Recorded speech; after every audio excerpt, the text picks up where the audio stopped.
Hello दोस्तों, आपका स्वागत है हमारे YouTube channel SG classes maths. आज हम आप लोगों को एलसीएम और एचसीएफ पढ़ाएंगे। आज की हमारा ये पहली क्लास है। तो आज हम लोग यहाँ से स्टार्ट करते हैं। क्या कौन सा टॉपिक? एलसीएम और एचसीएफ। ठीक है, तो आइए देखते हैं कि एलसीएम क्या होता है और एचसीएफ क्या होता है। तो एलसीएम की फुल फॉर्म होती है लीस्ट कॉमन मल्टीपल। क्या होता है? Least common multiple. ठीक है, और एचसीएफ होता है हाईएस्ट कॉमन फैक्टर। अब लीस्ट कॉमन मल्टीपल क्या होता है, आइए हम देखते हैं इसमें। जैसे कोई संख्या है, मान लो कोई संख्या 12 मान लो। ठीक है, एक हम 16 मान लेते हैं। तो 12 के मल्टीपल क्या क्या होंगे? खुद 12 होगा, 24 होगा, 36 होगा, 48 होगा, 60 होगा, और इसके आगे और होंगे। ठीक है, 16 के क्या होंगे? खुद 16 होगा, 32 होगा, 48 होगा, 64 होगा, 80 होगा, और आगे और भी होते रहेंगे। तो यहाँ पे क्या पूछा है? Least common factor. ठीक है, अब इसमें ये चीज़ देखिए आप, लीस्ट कॉमन फैक्टर क्या है? मतलब कि सबसे छोटा मल्टीपल कौन सा है जो दोनों में कॉमन है। ठीक है, इसमें 12, 24, 36, 48, 16, 32, 48, सबसे छोटा क्या है? ये है हमारा। ठीक है, तो क्या है, सबसे छोटा जो कॉमन फैक्टर मल्टीपल है वो क्या कितना है? 48 है हमारा। तो हमारा एलसीएम कितना हो जाएगा? एलसीएम हो जाएगा हमारा 48। ठीक है, तो आप लोग समझ पाए होंगे कि एलसीएम क्या होता है। ऐसे होता है लिस्ट कॉमन मल्टीपल, मतलब कोई भी संख्या दे दी जाए तो उनका जो कॉमन मल्टीपल होगा वही हमारा, जो सबसे छोटा कॉमन मल्टीपल वही हमारा एलसीएम हो जाएगा। अब जैसे आपको दे दिया जाए, जैसे कि एक संख्या 8 दे दी जाए। ठीक है, एक संख्या दे दी जाए 12।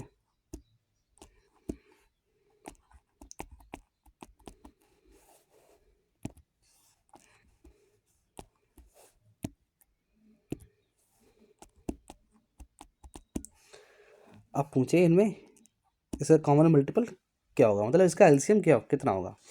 अब 8 को क्या लिखेंगे? 8, 16, 32, 48, और आगे बढ़ते जाएंगे। 12 को क्या लेंगे? 12, 24, 36, 48, 60, और इसके आगे और भी होगा। 24 को क्या लिखेंगे? 24, 48, 72। ठीक है, 96, इसके आगे और भी संख्या होंगी। अब इसमें आपको देखना है इसमें सबसे छोटा कॉमन क्या है। ठीक है, इसमें देखो 8, 16, 32, फिर 48 है, 12, 24, 36, 48 है, इसमें भी 48, इसमें भी 48, इसमें देखो 24, 48। तो हमारा कितना होगा एलसीएम? तो इन तीनों का एलसीएम कितना हो जाएगा?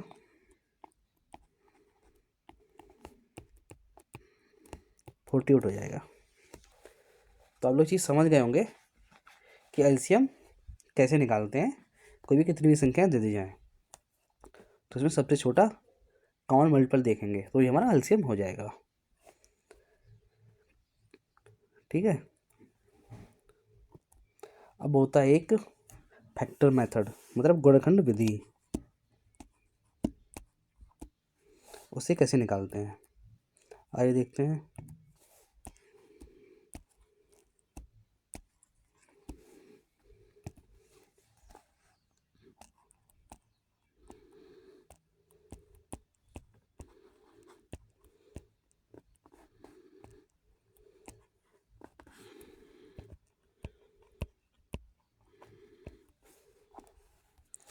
गुणनखंड विधि से कैसे निकालेंगे, जैसे मान लो 12 ले लो, इसे फैक्टर करो, 2 से काटो 6 आ जाएगा, फिर 2 से काटो 3, अब 3 से काटोगे 1 आ जाएगा। ठीक है, ये पूरा पूरा का चला जाएगा। ठीक है, अब 16 का ले लो, 8 आ जाएगा, 2 से काटो फिर 4 आ जाएगा, फिर 2 से काटोगे 2 आएगा, फिर 2 से काटोगे 1 आ जाएगा। अब इसमें देखो कितना हुआ, 2 का स्क्वायर गुणे 3, इसमें कितना हुआ 2 की पावर 4। ठीक है,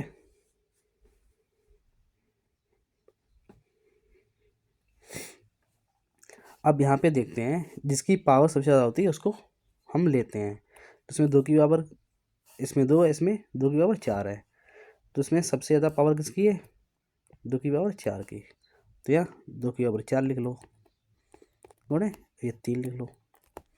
अब इसका निकाल दो, कितना आएगा, 2 की पावर 4 कितना 16 होता है, 16 गुणे 3 48।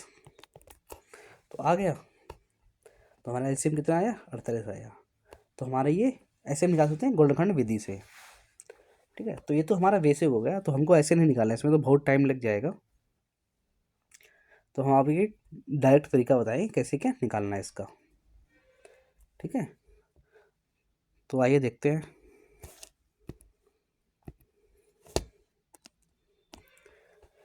जैसे इसका पूछ रहे हैं आपको 20 और 30 का एलसीएम क्या होगा। ठीक है, उसमें क्या करेंगे, 20 और 30 का एलसीएम,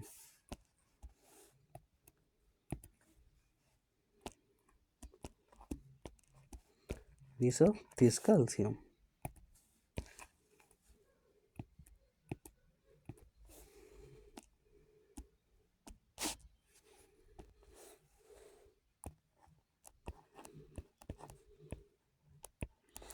तो 20 और 30 का एलसीएम कैसे निकाल लेंगे, इसमें ये देखो सबसे बड़ी संख्या हमारी कितनी है 30। ऐसे अभी क्वेश्चन निकालेंगे डायरेक्ट, तो सब ये देखेंगे सबसे बड़ी संख्या कौन सी है, तो 30 है।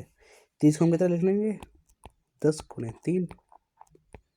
ठीक है, अब 20 में देखो 10 तो कॉमन है, हमने ऑलरेडी लिख लिया। अब इसमें क्या है 2 बचा है, 2 नहीं लिखा, तो हमारा कितना आ गया 10 या 30 दूनी 60।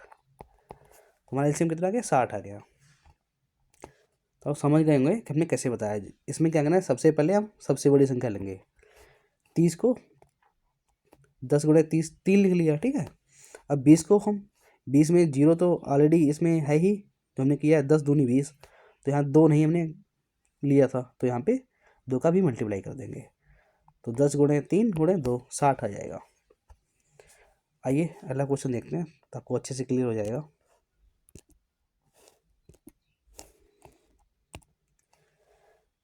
जैसे इसमें देखो 18 और 24।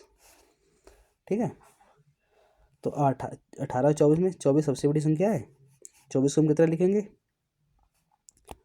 8 3 24, कुछ भी लिखो, 6 गुणे 4 भी लिख सकते हो। अब इसमें देखो 18 को 3 तो यहाँ लिख लिया, 3 छक 18 है, तो 6 नहीं लिखा।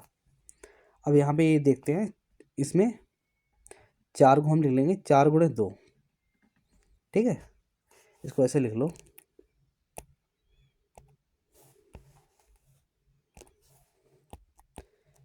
4 गुणे 2, 4 दूनी 8 3 24। 18 में क्या है 2 भी है 3 भी है, 6 3 18, 3 नहीं है, तो यहाँ पे 3 भी लिख लेंगे, क्योंकि 2 3 6 6 3 18 होता है। ठीक है, तो यहाँ पे 2 बार 3 आएगा, 3 तो 9 दूनी 18 है, 4 दूनी 8 3 24, 4 दूनी 8 3 24, 3 तिरका 9 दूनी 18, ये बन रहा है। तो हमारा कितना आ गया एलसीएम, 3 तिरका 9 दूनी 18 चौक 72। ठीक है, तो हम ऐसे डाइट कर लेंगे, तो लोग समझ गए होंगे कि हमको कैसे क्या करना है। ठीक है, तो ऐसे हम डाइट कर लेंगे। आइए अगला क्वेश्चन देखते हैं, इसमें ऐसे ही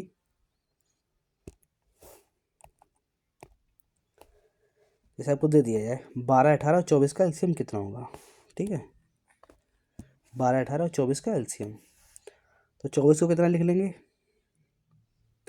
24 को लिख लो 4 दूनी 8 तीय 24, ठीक है। अब 18 को लिख लो 3 दूनी 6 तीय 18 गुणे 12 का 4 दूनी 8 तीय 4 तीय 12, इसमें तो ऑलरेडी है तो इसको हम नहीं काउंट करेंगे। 12 तो ऑलरेडी है ही इसमें, 12 दूनी 24 भी होता है, तो 12 तो इसमें काउंट है ही ऑलरेडी। 4 दूनी 4 तीय 12, ठीक है। 4 तीय 12 दूनी 24, 3 दूनी 9 दूनी 18, तो इसमें सब कुछ आ गया। तो इसका एलसीएम कितना होगा, 4 दूनी 8 तीय 24 ठीक है 72, ठीक है। तो ये भी ऐसे सॉल्व कर लेंगे हम, ठीक है। तो आइए अगला क्वेश्चन देखते हैं। अब पूछ जाए इसमें 15 18 और 24 का एलसीएम, ठीक है। तो आपको इसका निकालना है।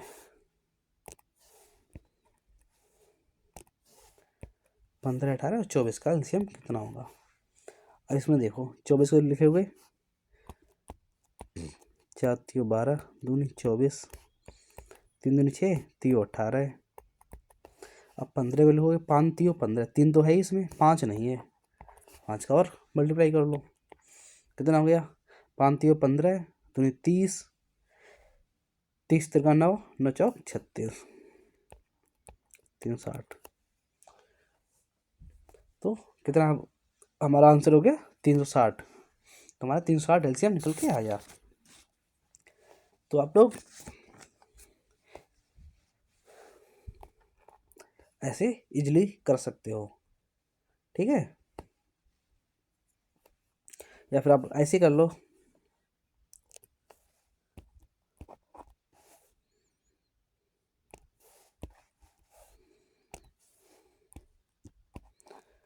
पंद्रह 18 और 24, ठीक है। 15 लिख लो 3 गुणे 5, 5 तीय 15, ठीक है। 18 कितना लिखोगे, 3 तो है ही, 3 छक 18।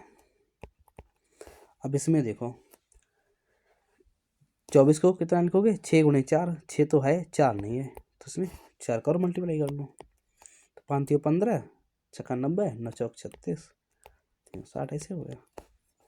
तो आप कैसे भी कर लो, ऐसे कर लो या वैसे कर लो, या सबसे बड़ी संख्या का पाई लिख लो, ठीक है। अब इसमें देख लो 24 में क्या क्या इंक्लूड है।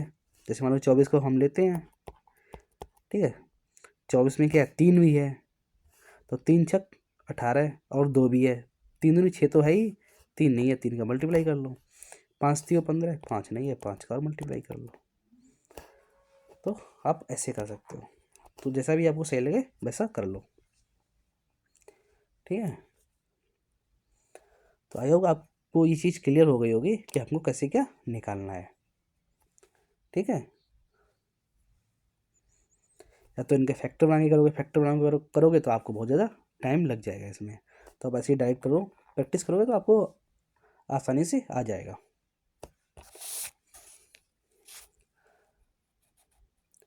आइए अगला देखते हैं।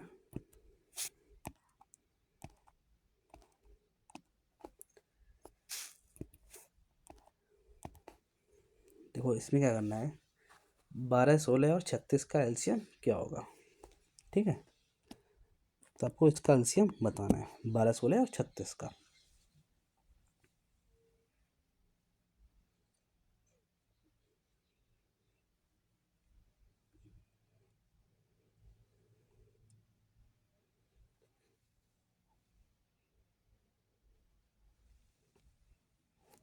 तो इसका कैसे निकालेंगे, इसमें क्या करना है सबकी, आप सबसे पहले आपको बड़ी संख्या को पहले लो,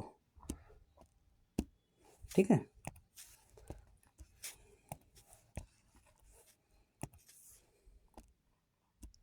छत्तीस, ठीक है। अब 36 को कैसे लिखोगे, 12 गुणे 3, 36, इसमें 12 ऑलरेडी है हमारा तो इसलिए 12 गुणे 3 ले लिया। अब 16 को कैसे लिखोगे 4, ठीक है।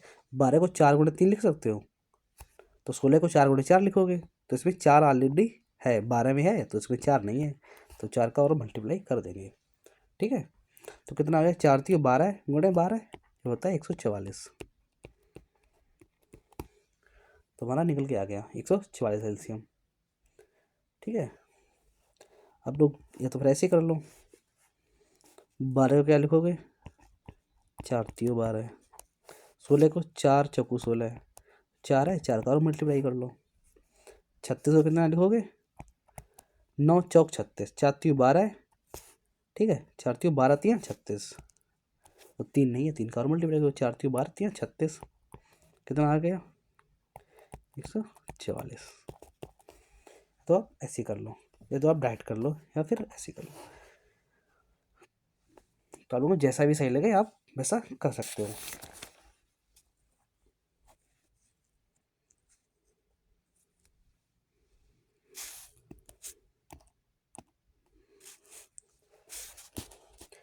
और एक क्वेश्चन देखो, जैसे आपको दे दिया जाए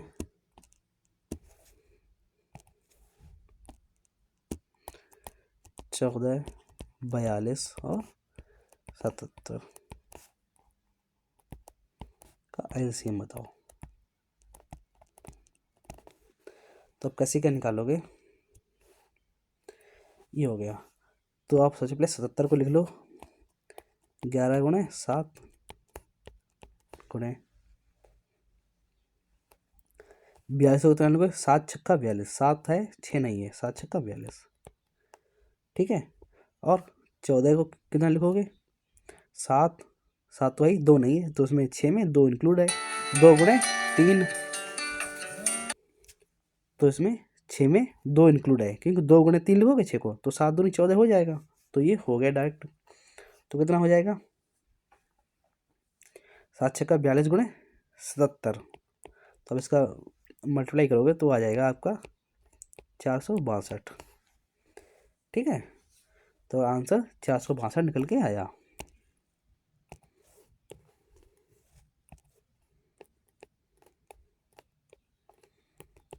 ठीक है, तो आप ऐसे भी कर सकते हैं। तो आपकी चीज़ क्लियर अब तो हो गई होगी कि हमको कैसे क्या करना है। ठीक है, 77 को लिख लिया, 11 गुणे 7, 11 तो 77 होता है। 42 को कितना लिखेंगे, 7 गुणे 6, 7 छक्का 42, 14 को क्या लिखोगे, 7 तो है इसमें। ठीक है, 2 इसमें है, 2 गुणे 3 तभी तो 6 होता है, तो कुछ नहीं करना है अब 14 को, इसमें तो ऑलरेडी है ही 14, तब इसको मल्टीप्लाई करो तो आ जाएगा 462। ठीक है, आइए अगला क्वेश्चन देखो, आपको दे दिया जाए 66 13 और 52, इसका एलसीएम पूछ लिया जाए। ठीक है, तो अब क्या करोगे, 66 को कितना लिखोगे, 11 गुणे 6, 6 को 2 गुणे 3 लिख लो, गुणे अब 52 को कितना लिखोगे, 13 चौकू 52, 13। ठीक है, अब 2 यहाँ पे है, 13 दूनी 26 दूनी 52, यहाँ पे 2 है इसलिए 4 नहीं लिखेंगे, यहाँ पे 2 लिखेंगे। अब 13 तो ऑलरेडी इसमें आ गया, तो हमारा ये कितना एलसीएम हो जाएगा, इसका मल्टीप्लाई करो, 13 दूनी 26 दूनी 52। ठीक है, तो 13 दूनी 26 दूनी 52 गुणे 11 दिया 33, तो हमारा हो जाएगा 1716। तो एलसीएम कितना आएगा, 1716। ठीक है, तो आप लोगों को कभी भी एलसीएम पूछ ले तो आप ऐसे इजली से कर सकते हो। ठीक है,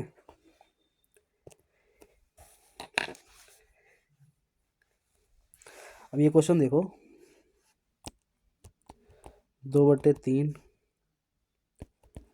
4/7 और 9/13, इसका एलसीएम पूछ लिया जाए। ये आपका एसएससी जीडी में 2021 में आया था। ठीक है, तो अगर ये बट्टा में कभी पूछ लिया जाए, इसको आगे हम पढ़ाएंगे, लेकिन अभी आपको हम बता दे रहे हैं कि इसको कैसे निकालते हैं। तो सबसे पहले करते हैं, इसे आपको A/B, B/C ऐसे दे दिया जाए। ठीक है, तो सबसे पहले क्या करेंगे, ऊपर वाले का एलसीएम निकालोगे। ठीक है, ऊपर वाले का एलसीएम निकालो, नीचे वाले का एचसीएफ। ठीक है, तो ये होता है अंश का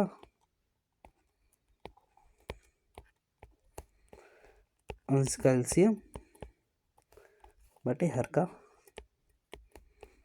एचसीएफ। तो अंश का एलसीएम कितना होगा, 9 गुणे, ठीक है, 4, क्योंकि इसमें 2 है ऑलरेडी, तो 2 का कोई मतलब नहीं, 2 गुणे 2 4 होता है। ठीक है, कितना हो जाएगा, 9 गुणे 4। अब हर का एचसीएफ कैसे निकालते हैं, इसमें होता है हाईएस्ट कॉमन फैक्टर। तो कॉमन फैक्टर कहीं दिख रहा है को, 13 में कहीं दिख रहा है, 13 7 3 में, इसमें तीनों में कोई कॉमन फैक्टर है नहीं है। ठीक है, तो इसका 1 हो जाएगा। कोई कॉमन फैक्टर नहीं होता है तो बटे में 1 लिख देते हैं, 1 का कोई मतलब नहीं होता है। तो इसका एलसीएम कितना हो जाएगा, 9 चौक 36। तो आपका आंसर 36 हो जाएगा। ये आपके 2021 में पूछा था एसएससी जीडी में, यही क्वेश्चन आया था सेम।